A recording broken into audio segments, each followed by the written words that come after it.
about organizational behavior. I must have all the information I can in order to report my findings to my master. We only have 3 days. What a pleasant surprise, sir. What can I do for you? Jane, you are being sent on a very important mission. You have 3 days with these humanoids. You are to act as an OB consultant. Study everything you can about the organizations they call Tim Hortons and Algonquin Nursing Home. Yes, sir. Blah ha ha. All their knowledge shall be ours.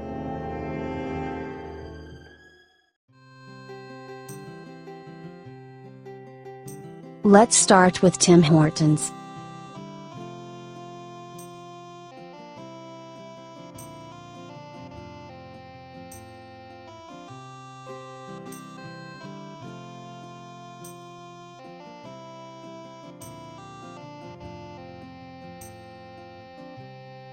After learning so much about Tim Hortons, I wonder what I'll learn about Algonquin Nursing Home.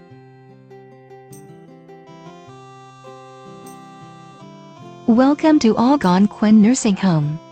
How can I help you? I must speak with your organization's leader. We have a lot to talk about. Let me just buzz you in.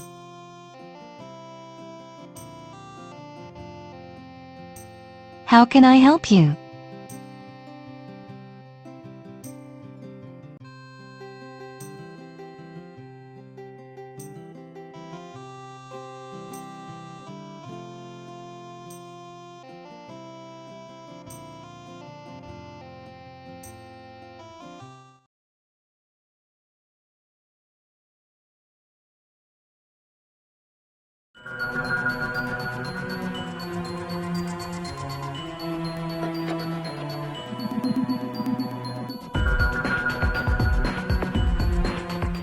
Master, please, come with me to the boardroom. Jane should be here any minute to present to you her findings.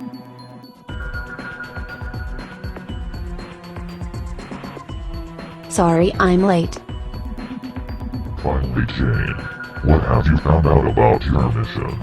A lot. Please let me explain. Algonquin Nursing Home is a modern one-story long-term care facility housing 72 long-term stay beds, located in the friendly town of Mattawa.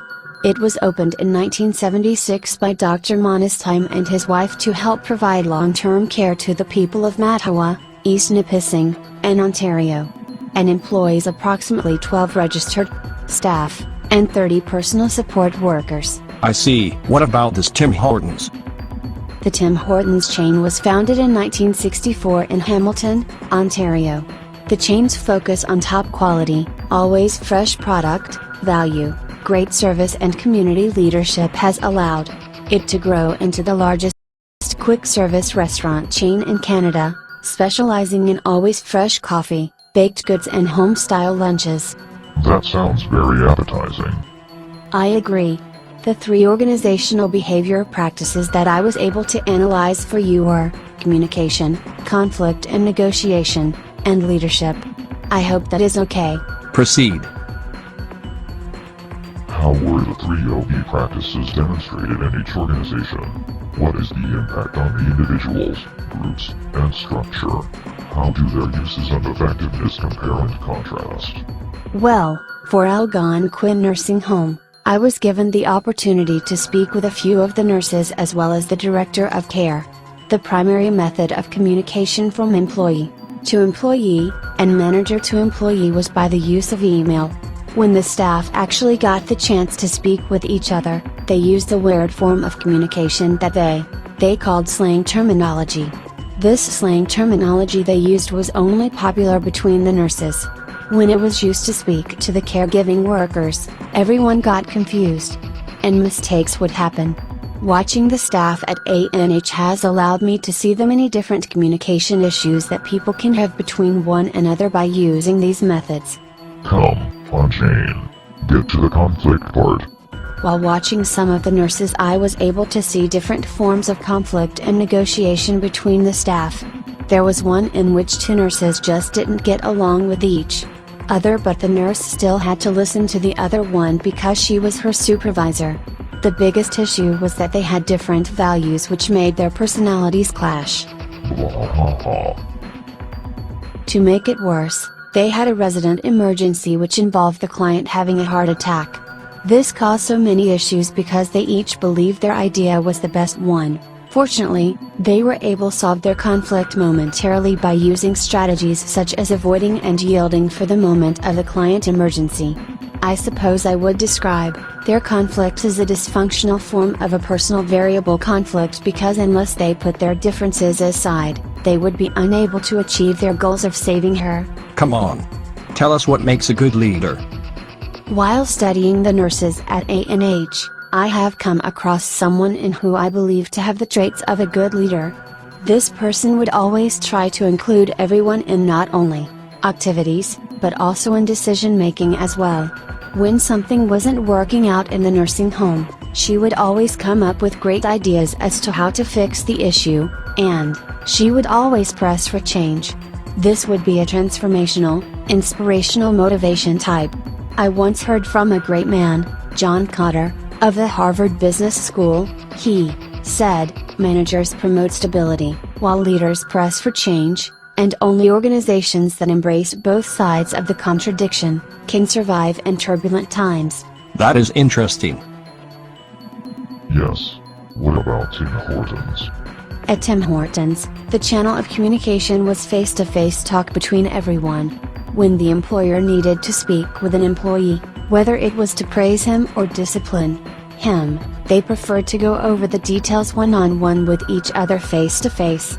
This seemed to be the most efficient form of communication. After speaking with the manager and watching the employees for a while, I came to the conclusion there were a lot of errors and issues that were able to be fixed just by using this method of communication. How did this organization deal with the conflict? Conflicts between two people can also be structural in nature. For instance, while I was watching the staff in drive-thru, it was not uncommon for them to be in conflict with the sandwich corner department, if drive-thru perceived that products were going to be delivered late to customers. This caused stress and tension amongst one another, and again caused more mistakes to happen. I came across a supervisor that reminded me of a rotten egg. The supervisor would try to boss the other staff members around worse than an actual boss. A poor employee had a good idea on how to improve something, and she just got shot down before she was even heard out. This supervisor didn't give credit when it was due, gossiped about workers behind their backs, and didn't keep her word. This in turn left the staff upset and disempowered. Based on your analyses, what is done effectively and why? What alternatives do you recommend for improvement with respect to the three practices when compared to each organization? Based on my analysis of these two organizations, we can use the effective strategies to our advantage.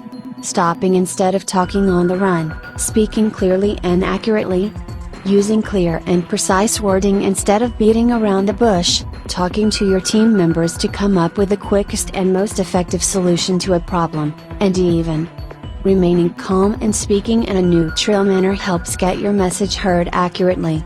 These solutions eliminate errors and help promote a healthy work environment. What would you say we have learned from these two organizations that Jane has analyzed then? Yes, summarize it. I think all in all, the main thing that we have learned today is that everyone has an important role to play in every organization. The key to success is friendly teamwork in which each staff member takes the time to communicate effectively in order to prevent miscommunication and errors. We have learned that conflict is not always avoidable, but the way conflicts are handled and resolved should always be of the greatest importance because it relates to the central stress and may have good or bad long-term implications. I believe that is enough information. We have learned a lot from you, Jane. Indeed. Maybe we should research some other organizations as well.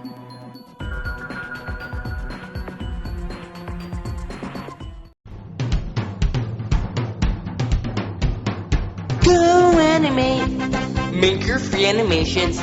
Go animate, make your free animations. Yeah!